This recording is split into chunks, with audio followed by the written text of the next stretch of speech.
The days following the festival were filled with a complicated mixture of hope and confusion. Haruto and Aoi had finally spoken, their conversation leaving behind a fragile thread of connection that both of them clung to, despite the growing distance between them. Yet, even with that thread, Haruto couldn't shake the feeling that something was still missing. Every time he tried to approach Aoi, the unease returned, as though they were both dancing around the unspoken truths they were too scared to confront. Haruto found himself in a constant state of turmoil. The moments with Ao after the festival's small exchanges, shy glances, tentative smiles were like a delicate balancing act, and he wasn't sure which direction to step. He longed to fix things with her, to erase the distance that had grown between them.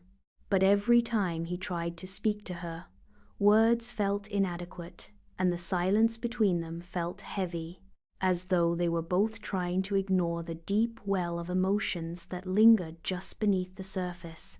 At school, Rina continued to be a constant presence by his side. She was easy to talk to, warm and full of energy. Her infectious laughter had a way of drawing him in, distracting him from the ever-growing weight of his feelings. It wasn't that he didn't enjoy being around Rina, it was the opposite. Her lightness, her ability to make him forget about his worries, was like a breath of fresh air. But every time he found comfort in her company, he couldn't help but feel the absence of something more. One afternoon, as Haruto and Rina sat on a bench near the school courtyard, she glanced at him thoughtfully. "Haruto," she began, "do you think it's possible to love two people at once?" Haruto's heart skipped a beat. He hadn't expected the question, but the truth was he was grappling with that very dilemma. He glanced at Rina, trying to read her face, but her expression was calm, almost too calm. "I don't know," he admitted, feeling a pang of guilt. I've been confused lately. Aoi and I. There's so much between us, but it's complicated. And with you, you make things seem so much simpler." Rina's smile was warm, but there was an edge of something unspoken in her eyes. She studied him for a long moment. Then, slowly, her gaze dropped to her hands in her lap. "I understand," she said quietly. "But, Haruto, you can't keep running from your feelings. If Aoi means something to you, you need to figure it out. Otherwise, you'll keep hurting both of us." Her words hit him like a wave, washing away the comfort he had sought in her presence. Was Rina right? Could he really keep stringing her along while his heart remained tied to Aoi? It wasn't fair to either of them. But the truth was, he didn't know what to do. Part of him longed for the easy connection he had with Rina, while another part of him ached for the closeness he once shared with Aoi. Aoi, meanwhile, had not been unaffected by the events of the festival. She had felt a flicker of something when Haruto spoke those words. "I don't want to lose you." But every time she tried to reach out to him again, she found herself retreating, afraid that she wasn't ready to confront what lay beneath the surface. She had spent the days following the festival lost in her own thoughts, her emotions tangled and confused. There was a deep longing for the closeness she once shared with Haruto, but there was also an ache, a bitterness that lingered. She couldn't deny it any longer. Seeing him with Rina made something inside her burn with jealousy. But she couldn't bring herself to act on it. How could she, when she had been the one to pull away in the first place? One day, as they were walking home from school, Haruto seemed to be trying to find something to say. Aoi could feel his gaze on her, but she refused to look at him. The silence stretched on, and with each step, The words she wanted to say seemed to get caught in her throat. Finally, Haruto spoke, his voice hesitant. "Oh, I don't know what to do anymore." Aoi stopped walking, her heart racing. "What do you mean?" He stopped beside her, his hands shoved in his pockets, his expression uncertain. I don't know if I can keep pretending everything is fine. I care about you, but it feels like we're drifting apart." Aoi's chest tightened, but before she could respond, Haruto's phone buzzed in his pocket. He pulled it out, glancing at the screen. "Sorry, it's Rina," he said, his face softening as he read the message. Aoi couldn't help but notice the way his eyes lingered on his phone, a smile tugging at his lips as he typed out a reply. A wave of hurt washed over her, and before she could stop herself, she said, "You should go. She's probably waiting for you."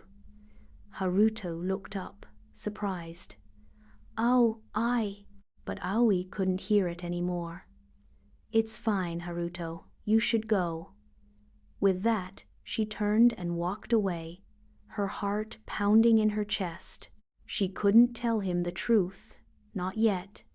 The truth was too painful, and she wasn't sure if she could handle it. The days that followed were filled with a sense of quiet turmoil for Rina. She had tried to push her feelings for Haruto aside, focusing on school and hanging out with friends. But it was becoming increasingly difficult. Watching him with Aoi only made her feel like an outsider. One afternoon, after school, Rina met Haruto at the nearby park. She had texted him, asking if they could talk. Haruto had agreed without hesitation, but when he arrived, she saw the look of uncertainty in his eyes. "You've been distant lately," Rina said softly, taking a deep breath. "Is something going on with you and Ayu?" Haruto hesitated, looking down at his shoes before meeting her gaze. "I don't know what's going on. I care about Aoi, but she keeps pushing me away. And with you, I don't want to hurt you, Rina. I never meant to make you feel like you were in the middle." Rina's heart ached at his words, but she smiled, her eyes betraying the sadness she was trying to hide. "I know, Haruto, but I can't just ignore my feelings anymore. I care about you too, and it hurts to see you with someone else. But I don't want to keep holding on if you're not sure about me." Haruto's heart skipped a beat as he realized the gravity of the situation. He didn't know how to fix this. He was caught between two people, each with their own set of feelings, and he didn't know how to make everything right. The tension between the three of them reached a breaking point when a sudden event shook them all to their core. During a weekend outing, Aoi was involved in a minor accident, nothing life-threatening, but she had sprained her ankle badly enough to be unable to walk without assistance. Haruto and Rina both rushed to her side, but it was clear that the event had brought emotions to the surface. Ao was clearly upset not just from the pain, but from the vulnerability of the situation. She had always prided herself on being strong, on managing things on her own. But now, as she looked up at Haruto, she couldn't avoid the feelings that had been growing inside her. "I'm fine," she muttered, though it was clear she was anything but. Haruto crouched beside her, gently taking her hand. "Ao, you don't have to pretend. Let me help you." For the first time in a long while, Aoi allowed herself to lean into Haruto's support, and in that moment, something shifted. The walls between them, which had been so carefully constructed, began to crack. But the moment was interrupted by Rina, who stepped forward with a forced smile. "I'll call for help," she said softly. "I think it's time for me to step back." Rina's words hung in the air, and for a moment, Haruto was torn between the two of them, Aoi, whom he had known forever, and Rina, who had always been there to support him. He knew what he needed to do, but did he have the courage to face the truth?